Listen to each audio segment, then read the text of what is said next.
ప్రజావాణి అంటే ప్రజా సమస్యలు వినే వేదిక కాదా? కానీ జగిత్యాలలో మాత్రం అది వినకపోవడానికి వేదిక అయిపోయిందేమో అని అనిపిస్తోంది. జగిత్యాల జిల్లా మల్లాపూర్ మండలం వెంపేట గ్రామానికి చెందిన రాజా గంగారాం దివ్యాంగుడు గత వారం ఇదే ప్రజావాణిలో తన సమస్య ఫిర్యాదు చేశాడు. తన ఇంటి రోడ్డుపై అక్రమ నిర్మాణాన్ని ఆపేయాలని అడిగి వారం గడిచినా పరిష్కారం మాత్రం జరగలేదని బాధితుడు పేర్కొన్నాడు. దీనిపై కలెక్టర్ను అడిగి సమస్య పరిష్కరించాల్సిందిగా కోరగా సిబ్బంది పోలీసులు ఆయన్ను బయటకి తోశారు.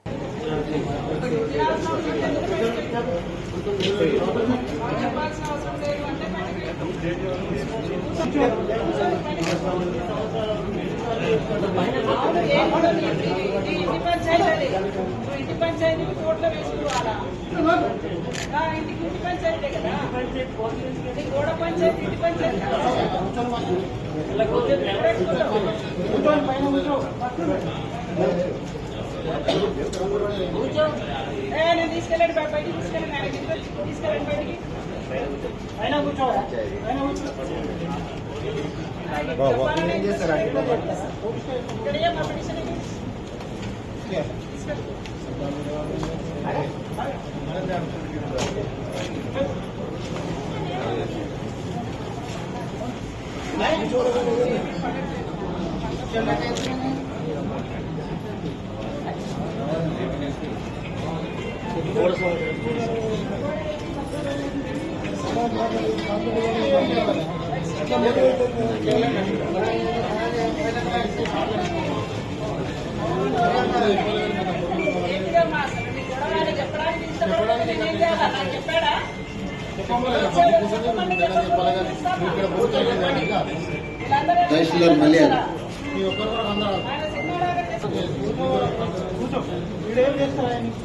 కూర్చొని మాట్లాడతారు.